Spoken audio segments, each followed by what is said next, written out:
ये 5 काम कभी भूल कर भी ना करना। ये 5 काम अगर कर लिए तो तुम्हारी कब्र जहन्नुम के गढ़ों में से एक गढ़ा बन जाएगी। 5 ऐसे काम हैं, 5 ऐसे जहर हैं जो अगर तुमने अपनी जिंदगी में कर लिए तो तुम्हारी कब्र मिट्टी का बिस्तर नहीं दहकते, अंगारों का गढ़ा बन जाएगी। ये 5 काम क्या है? कैसे यह तुम्हें दुनिया से आखिरत तक जलाकर राख कर सकते हैं? यह जानने के लिए वीडियो को आखिर तक जरूर देखिएगा, क्योंकि शायद यह तुम्हारी जिंदगी बदल दे या शायद तुम्हारी कब्र का मंजर। एक औरत हुस्न की ऐसी मिसाल थी कि लोग उसका जिक्र करते तो गोया चांदनी रात का नक्शा खींच देते। चेहरा दूध की तरह सफेद, आंखों में काजल की गहराई, हंठ गुलाब की पंखुड़ियों जैसे, मगर यह सब महज जाहिरी था। उस चमकते चेहरे के पीछे किरदार खुशबू से खाली, अखलाक की रोशनी से महरूम। वो बज़ाहिर मोती थी, मगर हकीकत में अंदर से सड़ी हुई लाश। फिर वक्त ने पलटा खाया। वो दिन आया जब कहर आसमान से नहीं, उसके अपने जिस्म के अंदर से टूटा। एक ऐसी बीमारी जिसने आहिस्ता आहिस्ता उसकी रगों में अपना जहर फैला दिया। गोरा चेहरा सया पड़ गया, वो निखरी रंगत काले धब्बों में बदल गई। बीमारी बढ़ती गई, जिस्म कमजोर होता गया, यहां तक कि एक दिन मौत का फरिश्ता आया। उसकी रूह जिस्म से इस तरह निकली जैसे सूखे दरख्त से आखिरी पत्ता टूटता है, और वो उस दुनिया को छोड़कर हमेशा के अंधेरों में चली गई। गर्मी की दोपहर थी, सूरज आग बरसा रहा था। जब गौरकर ने कब्र खोदना शुरू की तो रेत से भाप की तरह तपिश उठ रही थी। मगर फिर एक लम्हा ऐसा आया जब कदाल जमीन में उतरी और अंदर से ऐसी दहकती गर्मी का रेला फूटा कि गोरखनंद का दिल लरस गया। उसे महसूस हुआ कि वो मट्टी नहीं दहकते कोयलों का ढेर खोद रहा है। कब्र से शोले बुलंद हो रहे थे, तपिश ऐसी कि जैसे जहन्नुम का सांस ऊपर आ रहा हो। जनाजा पढ़ा दिया गया, कफन ओढ़ा दिया गया, लेकिन जब उसे कब्र में उतारा गया तो मंजर ऐसा था कि जीते जीत दिल फट जाए। कब्र अंधेरे में डूबी हुई नहीं थी, बल्कि आग के समंदर में जल रही थी। आग के बीच सैकड़ों कीड़े और बिच्छू रेंग रहे थे। उनके जहरीले मुंह खुले थे, आंखों में चमक थी जैसे वह बरसों से भूखे हो और अब उनका शिकार आ रहा हो। वो बिच्छू एक दूसरे के ऊपर चढ़ते दहकते शोले उनके बदन को लपेटते और वह खुशी से खिलखिला रहे थे, जैसे किसी दावत का इंतजार कर रहे हो। उसी लम्हे हजूम में एक बूढ़ी औरत कांपते कदमों से आगे बढ़ी। उसकी आंखों में शर्मिंदगी थी, चेहरे पर अजयत की लकीरें। ये उस मुर्दा औरत की मां थी। उसने लरजती आवाज में कहा, ऐ लोगों, तुम सब देख रहे हो ना? ये मेरी बेटी है। ये मेरी वही बेटी जिसकी कब्र आज जहन्नुम का गढ़ा बन चुकी है। वो दुनिया में 5 गुनाह करती थी, 5 ऐसे गुनाह जिनसे औरत कब्र कभी और हशर के अजाब से नहीं बच पाती। और फिर मजमा पर एक खौफनाक खामोशी छा गई। किसी ने कुछ न कहा, बस सबके दिल में एक ही सवाल उठने लगा। वो 5 गुनाह क्या थे? क्या हम भी कहीं उनमें से किसी में मुब्तला तो नहीं? बूढ़ी औरत कहने लगी, मैं तुम्हें बताने आई हूं कि यह औरत, ये मेरी बेटी, वो 5 कौन से गुनाह करती थी जिसकी वजह से आज उसकी कब्र जहन्नुम का गढ़ा बन चुकी है। मैं सबसे पहला गुनाह, बूढ़ी औरत के कांपते होंठ हरकत में आए, आंखों से आंसू बह रहे थे, मगर आवाज में वो कड़वाहट और जहर था जो बरसों के सब्र के बाद बाहर आता है। उसने कब्र की तरफ इशारा करते हुए कहा, लोगों, तुमने अपनी आंखों से देखा कि आज ये कब्र कैसे जहन्नुम का गढ़ा बन चुकी है। तुमने वो शोले देखे, वो बिच्छू, वो सांप, लेकिन तुमने नहीं जानते। क्यों? तुम नहीं जानते कि ये अजाब किस जुर्म की कीमत है। आज मैं तुम्हें बताने आई हूं कि ये औरत, ये मेरी बेटी, वो 5 गुनाह करती थी जिन्होंने उसे इस अंजाम तक पहुंचाया। हुजूम में एक सन्नाटा छा गया, कोई हिल ना सका। सबके चेहरे खौफ और तजस्सुस में खींचे हुए थे। औरत ने गहरा सांस लिया और फिर अपने लहजे को कांपते गुस्से में डुबो दिया। सबसे पहला गुनाह, मेरी बेटी अजान की आवाज सुनकर दानिस्ता तौर पर गाने या मौसीकी की आवाज को ऊंचा कर देती थी। यह सुनकर कुछ लोग चौंक गए, मगर औरत की आंखों में ऐसा दुख था कि कोई बोल ना सका। हां, उसने चीखते हुए कहा, जब बिलाल हबशी की वारिस अजान देती है, जब ये आवाज आसमानों तक गूंजती है, जब फरिश्ते आसमानों को नमाज की तरफ बुलाते हैं, तब ये लड़की, मेरी बेटी, अपनी शैतानी बगावत को बढ़ा देती। अजान के अल्फाज जब हया अल सला पर पहुंचते तो ये मोबाइल या टीवी का वॉल्यूम और बढ़ा देती, जैसे अल्लाह के घर की पुकार को दबाना चाहती हो, जैसे चाहती हो कि उसकी दीवारों से अजान की रोशनी टकराकर वापस लौट जाए। बूढ़ी औरत का लहजा टूटने लगा, मगर उसने जारी रखा, मैंने कई बार उसे समझाया, बेटी, ये अजान है। ये सिर्फ आवाज नहीं, ये रब की तरफ से बुलावा है। ये जमीनों आसमान की सबसे मुकद्दस सदा है। मगर वो हंसती कहती, अम्मी, ये मेरा मूड खराब कर देती है, इसलिए मैं गाना ऊंचा कर देती हूं। लोगों, तुम जानते हो, अजान की बेहुरमती सिर्फ सुनते वक्त का ना होने का नाम नहीं। अजान के मुकाबले में गाने को ऊंचा करना गोया अल्लाह के सामने यह कहना है कि तेरे बुलावे से मेरा खेल ज्यादा जरूरी है। उस लम्हे कब्र से हल्की सी चीखें, कोई आवाज आई, जैसे कोई जलती लकड़ी टूटती है। मजमा में कोई लोगों ने लरज कर जमीन की तरफ देखा। बूढ़ी औरत ने उस तरफ इशारा किया। यह आग तुम्हारे सामने है, यह शोर तुम्हारे कानों में है। यही उसका बदला है जिसने अजान की रोशनी को मौसी के अंधेरे से ढांपने की कोशिश की। उसकी कब्र आज अंधेरों और आग का गढ़ बन चुकी है। तुम देख रहे हो कि बिच्छू उसके कफन में घुस रहे हैं। तुमने देखा कि कीड़े किस तरह उसके चेहरे पर रेंग रहे हैं। यह कोई इत्तेफाक नहीं, ये उस लम्हे का बदला है जब उसने अजान की सदा को दबा दिया। उसने हजूम की तरफ झुककर कहा, क्या तुम जानते हो कि अजान का जवाब ना देना कैसा जुर्म है? हदीस में आया है कि शैतान अजान सुनकर भाग जाता है और अपनी पादाश में शोर मचाता है ताकि लोग अजान ना सुन सके। मगर मेरी बेटी ने वही किया जो शैतान चाहता था। वो भी शोर मचाती, मगर गाने की सूरत में उसे मजा आता कि अजान के साथ साथ मूसीका के शोर गूंजे। उसकी आवाज अब कुपकपा रही है, मगर अल्फाज में आग थी। और यही वजह है कि आज जब कब्र में मुनकर नकीर उससे सवाल करते हैं तो वो जवाब देने की बजाय चीख उठती है। मगर उसकी चीख अजान की तरह बुलंद नहीं होती, बल्कि कब्र के कीड़ों और बिच्छुओं के रिज्क की खुशबू बन जाती है। उसकी जुबान वही है जो दुनिया में थी। गाने के बोल और उन बोलों का जवाब कब्र में आग के शोले दे रहे हैं। बूढ़ी औरत ने लरजते हाथ से अपना सर पकड़ लिया। आंसू उसके चेहरे पर बह रहे थे, मगर उसके अल्फाज खंजर की तरह हजूम के दिलों में उतर रहे थे।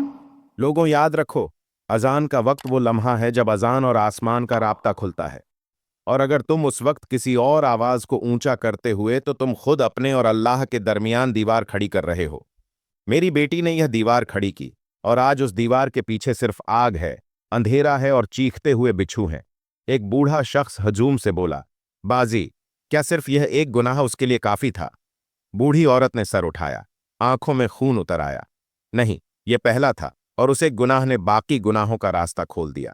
यह पहला दरवाजा था जहन्नुम की तरफ, और जब यह खुल गया तो बाकी दरवाजे खुद ब खुद खुलते चले जाए गए। हजूम में लरसा तारी था। कुछ औरतों ने अपने चेहरों को दुपट्टे से ढांप लिया। कुछ मर्द जहरे लब कुछ पढ़ने लगे, मगर सबके जहन में एक ही तस्वीर थी। एक कब्र दहकते शोले बिच्छुओं की भूख, और एक औरत जो अजान के मुकाबले में गाने ऊंचे किया करती थी। बूढ़ी औरत के अल्फाज आखिरी बार हजूम पर गिरे।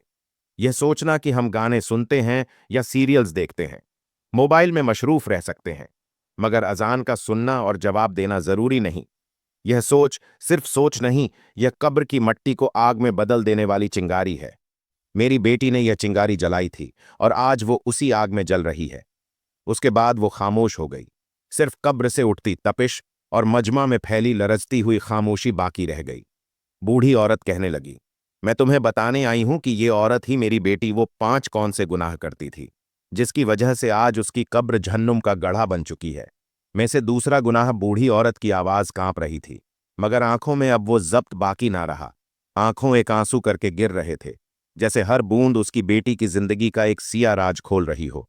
उसने गहरा सांस लिया और कब्र की तरफ इशारा करते हुए कहा, लोगों, पहला गुनाह तो तुम सुन चुके हो, लेकिन ये तो सिर्फ आगाज था। दूसरा गुनाह वो जहर था जिसने उसकी रूह को अंदर से सड़ाया। उसकी आवाज धीमी हुई, मगर जहर भरी। मेरी ये बेटी कुरान की तिलावत करती थी, मगर वो कुरान के अल्फाज को बिगाड़ कर पढ़ती और उनका मजाक उड़ाती। मजमा में एक लजा दौड़ गया। लोग एक दूसरे की तरफ देखने लगे। कुछ के चेहरे जर्द हो गए। बूढ़ी औरत की आवाज भर आई, मगर वह रुकी नहीं। हाँ, कुरान वो कलाम जो आसमान से उतरा, जो फरिश्तों के परों में लिपटा आया, जो जिब्राइल अल सलाम की अमानत है, जो मोहम्मद मुस्तफ़ा सल्लल्लाहु अलैहि वसल्लम के लबों से निकला। उस कलाम को ये अपनी हंसी मजाक का खेल बना लेती। कभी किसी आयत के अल्फाज को बदलकर मजाहिया जुमला बना देती, कभी किसी सूरत के तलफुज को जानबूझकर गलत पढ़ती ताकि सुनने वाले हंस पड़े। बुरी औरत की आंखों में वो पुरानी तस्वीरें भर आईं। उसकी बेटी सहेलियों के साथ बैठी कुरान हाथ में लिए, मगर हंठों पर हंसी और आयात को तोड़ मरोड़ कर दुनियावी बातों में बदलना। मैंने उसे समझाया, बेटी, ये अल्लाह का कलाम है, उसके हर हरफ में नूर है, हर लफ्ज में शिफा है। मगर वो हंसती कहती, अम्मी, ये तो मजाक है, दिलगी है, मैं तो बस दोस्तों को हंसाना चाहती हूं। लोगों, तुम जानते हो, कुरान का मजाक बनाना सिर्फ गुनाह नहीं या कुफ की हद को छूता है, यह दिल से उसके एहतराम को निकाल देता है। और जब दिल से एहतराम चला जाए तो फिर ईमान भी साथ चला जाता है। हजूम में सन्नाटा तारी हो गया। किसी की हिम्मत ना हुई कि कुछ कह सके। बूढ़ी औरत की आवाज भारी हो गई। जब वो कुरान के अल्फाज बिगाड़ती तो उस लम्हे फरिश्ते मुंह फेर लेते थे, रहमत के दरवाजे बंद हो जाते थे और शैतान उसके कंधे पर आकर कह कहे लगाता। वो कहे कहे जो अब तुम उसके कब्र के अंदर सुन सकते हो। सुनो सुनो जरा। एक लम्हे को कब्र से ऐसी टकटक की आवाज आई जैसे जलते कोयले किसी सख्त चीज से टकरा रहे हो। मजमा के कुछ लोग सहम गए। बूढ़ी औरत ने कहा, ये वही कह कहे हैं जो शैतान ने उसकी जिंदगी में लगाए थे, और आज वो कहे कहे आग की चटक में बदल गए हैं। उसने बात जारी रखी, कुरान का लफ्ज लफ्ज कयामत के दिन गवाही देगा। जो उसकी इज्जत करेगा वो उसके हक में गवाही देगा, और जो उसका मजाक उड़ाएगा वो उसके खिलाफ गवाही देगा। मेरी बेटी के खिलाफ कुरान का हर हर्फ आज गवाही दे रहा है। बूढ़ी औरत ने हजूम पर नजर डाली जैसे हर शख्स के दिल में यह बात बिठा देना चाहती हो। जब वो तिलावत करते हुए आयात को बिगाड़ती तो मैं देखती कि उसके चेहरे पर एक शैतानी मुस्कुराहट आ जाती। उसे लगता यह कोई मामूली बात है, मगर अल्लाह के नजदीक यह बहुत बड़ा जुर्म था। वो भूल गई थी कि कुरान सिर्फ पढ़ने के लिए नहीं, दिल में उतारने के लिए है।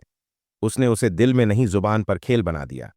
एक नौजवान लड़की जो करीब खड़ी थी आहिस्ता से रो पड़ी। शायद उसने कभी ऐसी गलती की थी। बूढ़ी औरत ने एक और दर्दनाक बात कही, लोगों याद रखो, कुरान से खेलना ऐसा है जैसे तुम अल्लाह की रस्सी को अपने हाथ से काट दो। जब ये रस्सी कट जाए तो तुम सीधे गड्ढे में जा गिरोगे। मेरी बेटी ने यह रस्सी कई बार काटी और आज वो उस गड्ढे में है, मगर यह गड़ा मिट्टी का नहीं, यह गड़ा जहन्नुम की आग का है। तुमने अपनी आंखों से देखा उस कब्र के शोले उठ रहे हैं। ये कोई आम कब्र नहीं, ये वही गढ़ा है जिसका जिक्र कुरान में आता है। खसरत दुनिया वाखिरा। बूढ़ी औरत के लहजे में अब आखिरी चोट बाकी थी। आज जब उस कब्र से सवाल किया गया तेरा रब कौन है, तो वो जवाब ना दे सकी। क्यों? क्योंकि उसकी जुबान कुरान को मजाक में इस्तेमाल करने की आदी थी। वो जुबान जो दुनिया में कुरान का एहतराम ना कर सकी, वो कब्र में उसका सहारा कैसे लेती। हजूम में लजा तारी था। कुछ लोग नीचे जमीन को घूर रहे थे जैसे वो अपने गुनाह गिन रहे हो। बूढ़ी औरत ने हाथ जोड़कर कहा, मैं तुम सबको गनवा बनाकर कहती हूं, कुरान की तिलावत इज्जत के साथ करो। चाहे एक हर्फ पढ़ो मगर दिल से पढ़ो, मगर कभी उसके अल्फाज को खेल मत बनाओ, चाहे मजाक में ही क्यों ना हो, वरना तुम्हारा अंजाम भी इसी कब्र जैसा हो सकता है। वो खामोश हो गई। बस कब्र की तपिश बाकी रह गई और हजूम की लड़ती हुई खामोशी। बूढ़ी औरत कहने लगी, मैं तुम्हें बताने आई हूं कि ये औरत, ये मेरी बेटी, वो 5 कौन से गुनाह करती थी जिसकी वजह से आज उसकी कब्र जहन्नुम का गढ़ा बन चुकी है। मैं से तीसरा गुनाह। बूढ़ी औरत ने कपकपाती सांस ली, जैसे अगला जख्म जुबान पर लाने में भी उसका वजूद लरज रहा हो। उसने हजूम की तरफ निगाह डाली, आंखों में पछतावे का समंदर और चेहरे पर बेबसी की लकीरें। वो बोली, लोगों, यह तीसरा गुनाह है, और यह वो गुनाह है जो इंसान को धोखे में रखता है। मेरी यह बेटी नमाज पढ़ती थी, लेकिन उस नमाज का मकसद अल्लाह की रजा नहीं था। उसके दिल में यह ख्याल होता कि लोग उसे नेक समझे, उसकी तारीफ करें, उसे पारसा कहें। मजमा में सन्नाटा छा गया। सबकी नजरें जमीन पर झुक गईं, जैसे किसी ने उनके अपने दिल के भेद खोल दिए हो। बूढ़ी औरत की आवाज भर आई। वो जाहिरन खुशू और खुजूर से नमाज पढ़ती, लंबे रुकू, तवील सजदे, मगर दिल में दिखावा। उसका दिल अल्लाह की याद से खाली होता, मगर आंखें इर्द गिर्द देखती रहती कि कौन उसे देख रहा है। जब किसी की नजर उस पर पड़ती तो उस चेहरे पर मजीद संजीदगी आ जाती, जैसे वो दुनिया की सबसे बड़ी इबादत गुजार हो। वो एक लम्हे को और की फिर गहरी अज्जत से बोली, लोगों याद रखो, दिखावे की इबादत अल्लाह के नजदीक रद्दी की टोकरी में फेंक दी जाती है। कयामत के दिन ऐसे नमाजी के मुंह पर नमाज दे मारी जाएगी और कहा जाएगा, जाकर अपना अजर उन लोगों से ले जिनके लिए तूने यह नमाज पढ़ी थी। उसकी आंखों में वो लम्हे जिंदा हो गए जब वो अपनी बेटी को आईने के सामने दुपट्टा दुरुस्त करते देखती, सिर्फ इसलिए कि मोहल्ले की औरतें देखेंगी कि वो नमाज की तैयारी कर रही है। मैंने कहा, बेटी, नमाज दिल के लिए है, आंखों के लिए नहीं, ये रब के लिए है, लोगों के लिए नहीं। मगर वो मुस्कुराकर कहती, अम्मी, कुछ तो असर होना चाहिए, लोग भी तो नेक बनेंगे जब देखेंगे मैं नमाज पढ़ती हूं। मगर लोगों, यह असर नहीं, यह जहर है, ये रिया है, रियाकारी शर्के असगर है। बूढ़ी औरत की आवाज में लजा आ गया। कब्र में जब उसने पूछा गया, तूने नमाज क्यों पढ़ी, तो उसने जवाब दिया, ताकि लोग मुझे नेक समझे। फरिश्तों ने कहा, तूने अपना अजर दुनिया में ही ले लिया, यहां तेरे लिए कुछ नहीं। और फिर आग के शोले उसके इर्द गिर्द लपक गए। उसके सजदे की जगह दहकते कोयलों से भर गई, उसके रुकू की जगह बिच्छुओं और सांपों से भर दी गई। लोग सांस रोककर सुन रहे थे। कुछ के चेहरे पर खौफ की लकीरें नुमायां हो गईं। बूढ़ी औरत ने हाथ उठाकर कहा, इबादत में नियत असल है। नियत बिगड़ जाए तो अमल कब्र का सामान अजाब बन जाता है। मेरी बेटी की नमाजें जो लोगों को खुश करने के लिए थीं, आज उसके इर्द गिर्द आग की दीवार बन चुकी है। हजूम पर एक बोझ सा उतर आया। किसी को यूं लगा जैसे जमीन तंग हो गई हो। बूढ़ी औरत खामोश हो गई। मगर कब्र से निकलती तपिश सबको बता रही थी कि दिखावे की इबादत का अंजाम कितना होलनाक है। बूढ़ी औरत कहने लगी, मैं तुम्हें बताने आई हूं कि ये मेरी बेटी वो 5 कौन से गुनाह करती थी, जिसकी वजह से आज उसकी कब्र जहन्नुम का गढ़ा बन चुकी है। मैं से चौथा गुनाह। बूढ़ी औरत की आंखों में एक और दुख भरा साया उतर आया। उसने हजूम की तरफ देखा, गहरा सांस लिया, जैसे अगला राज जुबान पर लाने से पहले दिल का एक टुकड़ा टूटने वाला हो। वो बोली, लोगों, यह चौथा गुनाह है, और यह वो जहर है जो बज़ाहिर मीठे पानी में घुला हुआ होता है। ये मेरी बेटी बहुत सखी थी। लोग उसके दरवाजे पर आते वो कभी खाली हाथ ना लौटाती। मगर उस सखावत के पीछे उसका दिल काला था। बूढ़ी औरत की आवाज भर आई। जब कोई फकीर उसके सामने आता या कोई भूखा उसके हाथ से रोटी लेता, तो वो अंदर ही अंदर उसे हकारत से देखती। उसके दिल में यह ख्याल आता कि ये लोग कमीने हैं, ये मोहताज हैं, ये मेरे बराबर नहीं। उसकी नज़र में वो इंसान नहीं, बस उसके एहसान के मोहताज कीड़े थे। हजूम में कुछ चेहरे संजीदा हो गए। बूढ़ी औरत ने कपकपाती आवाज में कहा, अल्लाह के रसूल सल्लल्लाहु अलैहि वसल्लम ने फरमाया है, सदका देने वाले के लिए सबसे पहली शर्त यह है कि वो दिल से आजी करे और अपने आप को देने वाले नहीं, बल्कि लेने वाले की दुआ का मोहताज समझे। मगर मेरी बेटी का हाल ये था कि वो देते वक्त भी अपने गरूर का ताज सर पर रखती। वो एक लम्हे को रुकी, फिर जैसे कब्र का मंजिर उसकी आंखों के सामने आ गया बोली। कब्र में जब उसे पूछा गया, तूने सदका क्यों दिया? उसने कहा, लोग कहेंगे कहेंगे मैं सखी हूं और उन मीनों पर मेरा एहसान है। फरिश्तों ने कहा, यह एहसान नहीं, यह तकब्बुर है। फिर उसके इर्द गिर्द जमीन से ऐसे कांटे उग आए जिनकी नोक पर जहर टपक रहा था। वो कांटे उसके हाथों को छींप दे, क्योंकि उन्हीं हाथों से वो गरूर के साथ सदका दिया करती थी। बूढ़ी औरत की आवाज कांप रही थी। मैंने कई बार कहा, बेटी देने वाले का हाथ हमेशा नीचे होता है, लेने वाले का हाथ ऊपर, क्योंकि लेने वाला तेरे लिए दुआ करता है और उसकी दुआ तेरे लिए पुल सिरात पर रोशनी बनती है। मगर उसने कभी यह बात दिल में ना उतारी। वो कहती है, अम्मी, देने वाले की इज्जत सबसे बढ़कर है। उसे यह इल्म ही ना था कि अल्लाह के नज़दीक गरूर के साथ दी गई खैरात कोड़े के ढेर पर फेंक दी जाती है। हुजूम पर एक भारी सकूत छा गया। किसी ने आहिस्ता से कहा, गरूर चाहे इबादत में हो या सखावत में सब कुछ जला देता है।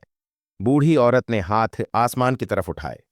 अल्लाह गवाह है, आज मेरी बेटी की कब्र में जो शोले भड़क रहे हैं, उनमें उसका तकुर भी जल रहा है, और हर एक शोले उसे ये याद दिला रहा है कि देने से पहले दिल को साफ करो, वरना यही सखावत तेरे लिए अजाब का ईंधन बन जाएगी। जमीन तप रही थी और मजमा के दिलों में एक और खौफ का बीज बो दिया गया।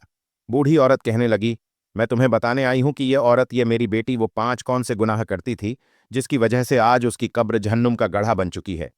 मैं से 5वां गुनाह, आप ये हमारा घर देख रहे हो, ये कब्रिस्तान देख रहे हो। ये कब्रिस्तान हमारे घर के बिल्कुल करीब है। मेरी बेटी और मैं जब भी इस कब्रिस्तान के करीब से गुजरते थे, तो मेरी बेटी कब्रिस्तान के करीब से गुजरते हुए दिल में मरने वालों का मजाक उड़ाती और उन पर तंज करती थी। बूढ़ी औरत की आंखों में गम के साथ एक ऐसी झुरझुरी दौड़ गई जैसे वो माजी के उस लम्हे को फिर से जीत रही हो। वो कुपकपाती हुई आवाज में बोली, ये आखिरी गुनाह, हाँ, ये वो जहर था जिसने मेरी बेटी के अंजाम पर मोहर लगा दी। लोगों, तुम ये हमारा घर देख रहे हो, ये कब्रिस्तान देख रहे हो। ये कब्रिस्तान हमारे घर के बिल्कुल करीब है। जब भी मैं और मेरी बेटी यहां से गुजरते, मेरा दिल नरम हो जाता। मैं दिल ही दिल में मरने वालों के लिए दुआ करती। मगर मेरी बेटी, बूढ़ी औरत ने आसमान की तरफ देखा जैसे गवाह बना रही हो, फिर आंखें झुकाकर कहा, मेरी बेटी कब्रिस्तान के करीब आते ही एक अजीब सी हंसी हंसती, जैसे कोई मजाक याद आ गया हो। कभी किसी कब्र की तरफ इशारा करके कहती, अम्मी देखो, यहां तो चूहे खेलते होंगे। कभी किसी नई मिट्टी के ढेर को देखकर कहती, यह भी जमीन के नीचे दब गया, और फिर कह लगा देती। तो मैं उसे डांटती, कहती, बेटी, कब्र का जिक्र हंसने के लिए नहीं, रोने के लिए होता है। मगर वो कहती, अम्मी ये सब डरावने किस्से हैं। कौन वापस आया है जो बताए कि अंदर क्या है? बूढ़ी औरत की आंखें नम हो गईं। मैंने उसे समझाने की बहुत कोशिश की कि मुर्दा सुन सकता है, वो दुआ का मोहताज है, और उसका मजाक उड़ाने वाला अल्लाह के गजब को दावत देता है। लेकिन उसके दिल पर मोहर लग चुकी थी। वो यह सब तफरी समझती थी। बूढ़ी औरत ने अपने कांपते हाथ आपस में मरोड़ते हुए कहा, लोगों, जब वो मरी और हमने उसकी तदफीन के लिए कब्र खोदनी चाही, उस कब्र से शोले निकल रहे थे और अंदर से ऐसे मनाजिर थे बयान करना मुश्किल है। मगर सबसे ज्यादा खौफनाक बात यह थी कि कब्र के अंदर से अजीब सी आवाज़ें आ रही थीं, जैसे कोई लोग चीख चीख कर कह रहे हो, तुम भी आ गई, तुम भी हमारा मजाक उड़ाती थी ना। मजमा पर खामोशी छा गई। हर शख्स अपने दिल में इस मंजिर को महसूस कर रहा था। बूढ़ी औरत ने भारी लहजे में कहा, कब्र लोगों कोई मजाक नहीं, ये वह घर है जिसमें सबने जाना है। जो लोग कब्र को हंसी का सामान बनाते हैं, वह दरअसल अपने अंजाम पर कहे कहे लगा रहे होते हैं। मेरी बेटी की कब्र आज उसी हंसी का जवाब है। अंदर की मिट्टी तपती है, बिच्छू रेंगते हैं, और जब भी कोई उस कब्र के पास से गुजरता है, अंदर से ऐसी कराएं सुनाई देती हैं जैसे कोई बेबस आवाज कह रही हो, अब तो मजाक नहीं रहा। बूढ़ी औरत की सांस भारी हो गई। मैं गवाह हूं, लोगों, कब्रिस्तान के पास से गुजरते हुए मरने वालों पर तंज करना एक ऐसा जहर है जो दिल के ईमान को खामोशी से मार देता है। मेरी बेटी के लिए सिर्फ हंसी थी, लेकिन अल्लाह के यहां यह हंसी तक थी। यह गरूर था, यह आखिरत का इनकार था। वो थोड़ी देर की रुकी, फिर जमीन पर नजरें गाड़ कर बोली, आज जब भी इस कब्रिस्तान के पास गुजरती हूं मेरी टांगें कांप जाती है। मैं हर कब्र के पास दुआ करती हूं और दिल ही दिल में अपनी बेटी के लिए माफी मांगती हूं। मगर लोगों, कुछ गुनाह ऐसे होते हैं जिनके बीज हम दुनिया बोते हैं और फसल आखिरत में काटते हैं। मेरी बेटी ने मजाक के बीज बोए थे और आज उसकी कब्र उस मजाक के जलते हुए खेती है। हुजूम में से एक कमजोर सी आवाज आई, अल्लाह हमें ऐसे दिल से बचाए जो मौत को खेल समझे। बूढ़ी औरत ने आहिस्ता से कहा, आमीन। मगर याद रखो, मौत से खेलने वाला मौत के हाथों बर्बाद होता है। ये कहकर वो खामोश हो गई, मगर उसकी बातों से वहां मौजूद हर दिल में एक ऐसा खौफ भर दिया जो शायद सारी जिंदगी ना निकल सके।